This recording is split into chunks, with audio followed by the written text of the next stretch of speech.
Okay, thanks for checking out this sped up version of Mirrored Falls. It's where I'm trying to integrate the use of some imagery stamped on a piece of white cardstock with a reflective area that's going to represent water in the form of the silver foil. Okay, first of all, we're stamping out our imagery on that white cardstock.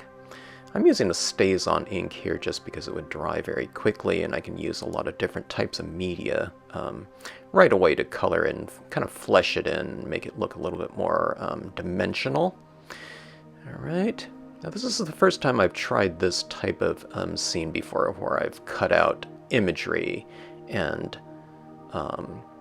adhered it to a different type of surface, okay? A couple of very different types of surfaces. Okay, now on the imagery here, I'm starting to flesh it in a little bit more, give it a little bit more shadow work, and this imagery is going to have to get merged with that silver foil, so I want these rock forms and waterfalls to really get, pretty dimensional and varied in terms of tone. The silver foil, when we think of the color silver, it's one thing, but when you have kind of more of a mirrored surface, like a chrome surface, there's a lot of different values that we can see in it, including a lot of darkness. So adding that dark element into these rocks is going to be important for that integration. If I really want it to merge in there, I guess you can do it in another way where it really stands out different from one another. But I want this one to look really merged and integrated from a visual standpoint. So going in and trying to add a little bit of richness into it with some additional tone right here. This is some Distress Ink Antique Linen just to kind of warm it up. I really hadn't thought about things too much before I started this scene, but I started thinking that blues would go really well with that silver. Silver and blue is a really good combination. So during that process, I thought, okay, let's switch over to blues. But that being said, if you add a little bit of warmth underneath even a cool tone scene, it's always a good idea to do that for kind of a varied, very rich surface. Okay, now that antique linen is a very light, warm tone. Okay, it's pale in value, so you can kind of get away with adding that underneath all of these blue tones that I'm going to be using here. All right, so kind of fleshing things out even more with a kind of more detailed implement in the form of the alcohol markers. Trimming the imagery out of the cardstock here. I cut the cardstock, again, the exact same dimensions as the silver foil that I'm going to be mounting them on, just because I didn't want to have to do any additional trimming or anything like that, and I can kind of get my bearings as far as the composition by doing these 3 different layers on the same size cardstock as the silver. Okay, now you see those little dots on there? I added those in just to give myself an idea where the imagery is going to be adhered to this silver foil. And right now I'm just doing this general kind of white area, and some areas are a little bit thicker, and those areas are going to be the base of the waterfall, so you can see where those would go. Adding in some water texture into that white just so that it doesn't look just like a white blob in there. We'll have those white textures going in there. I stamped out that water pattern stamp into the white, which kind of lifted some of that brilliance white off of the page. Again, the brilliance will dry on a non-porous surface, but it doesn't dry and adhere, so that makes it so that we have to spray seal this when we're done, but it also allows us to remove some of that ink, even when dry, to really kind of manipulate it and get it to where we want it to be. Alright, now I'm using the same water pattern stamp on the perimeter to create a nice vignette, and it also creates kind of some shading in there. And I was really pleased with how that looked. I didn't know how it would work, and I hadn't done that before with just some StazOn ink, so I wasn't quite sure if I can get a nice kind of varied transition of that. Okay. All right, so I'm getting my bearings again. I'm putting a couple of little dots down there so I know how far to stamp these trees that are going to be behind that ledge row in the foreground, meaning the bottom area, okay? So I don't want those trees to go underneath that, that next layer of waterfalls up there, so I just kind of put a little dot, knowing where not to place my tree beyond, okay? So we have those trees down below there. And that's where the ledge will go, okay? It doesn't look too integrated now, but we're going to be adding some extra shading to come, all right? So adding some extra water pattern stamp in there. And I'm not going for, complete impressions. I'm using it more as just some texture to tap down there. Getting my bearings there, seeing how it's going to look a little bit more. Okay, and adding in some trees that are going to be behind that second layer of waterfalls, or second layer of imagery, I should say. Okay.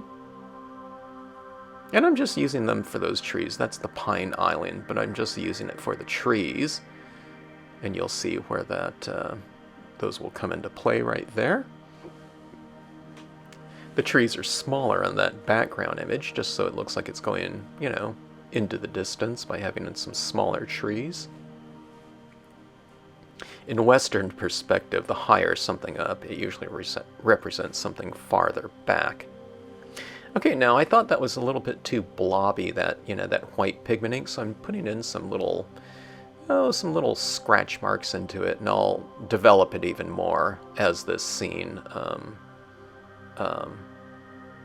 develops. So that's what's good about that white pigment ink, is you can go back in and you can remove some. So it might be a weakness in some aspects, but in other aspects, it's really a strength to be able to manipulate it like that.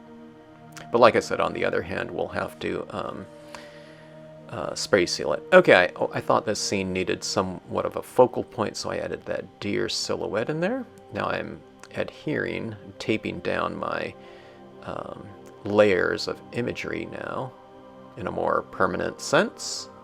And now we have that. Now I can really see what I'm going to have to do to really kind of merge these, very separate and different looking layers in with one another.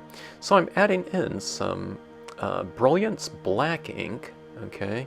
You can't really blend stays on ink like this. You can't really sponge it on because it dries so fast. So I'm using the Brilliance ink, the Brilliance black. And I'm using the Brilliance black on both the rock, the waterfalls, and on the foil, so that will help to integrate those two areas a little bit more.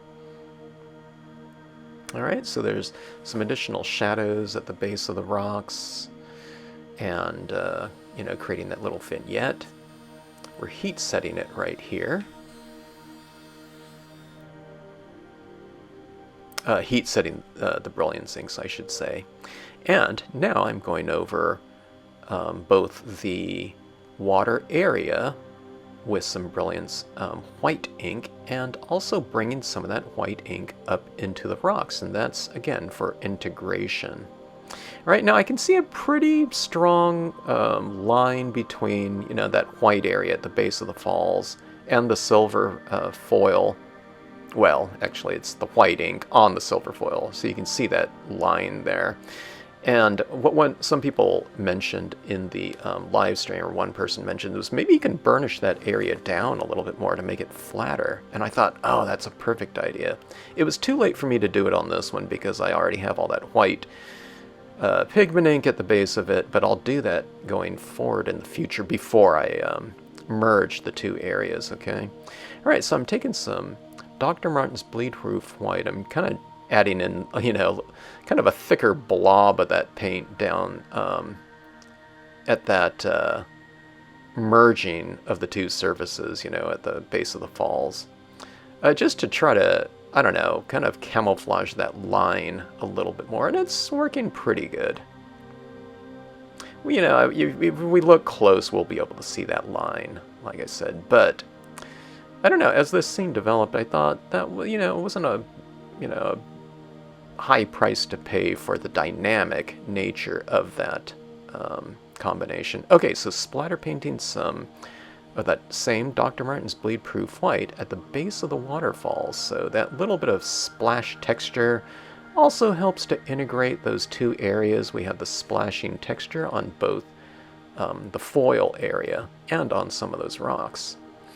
Going into it with a black colored pencil here to do some very detailed shading and to bring, you know, some heavier shadow work into those rocks in a very detailed way. And again, that's to help integrate these two areas together, but I thought it was coming along pretty good. I wasn't quite sure if we can integrate these, very different surfaces, white paper and, silver foil paper together, but I thought it looked pretty decent. There were some little tweaks that I needed to do, but I thought it looked okay. Okay, so adding in some additional water textures, I'm kind of wiping off the ink off of the stamp and going into that white pigment ink and removing some of it, giving myself a reverse impression of the water pattern stamp in the white.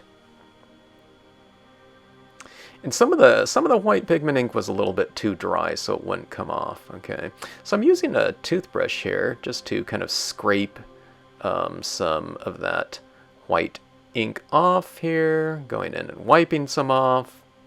If you ever wipe off too much, you can always just go back and reapply it in here. And now I'm using my colored pencil just to kind of scratch out some textures into that white. Some of the white got a little blobby, so you can kind of shape it and mold it, almost like sculpture. Okay, mounting my piece here on a piece of white cardstock. And we'll see what this looks like in terms of formatting it onto a card. I was a little bit gentle about brayering that because, again, that the brilliance inks can come off of that, so you don't want to brayer too heavily at this point in time. And like I said, I will spray seal this afterwards.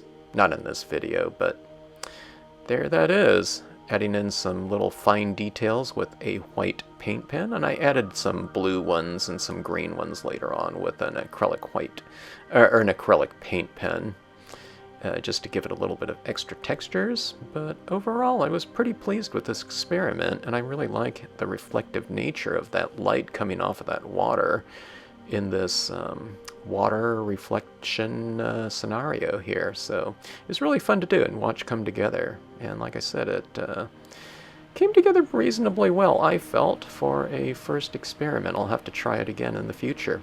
Thanks so much for watching.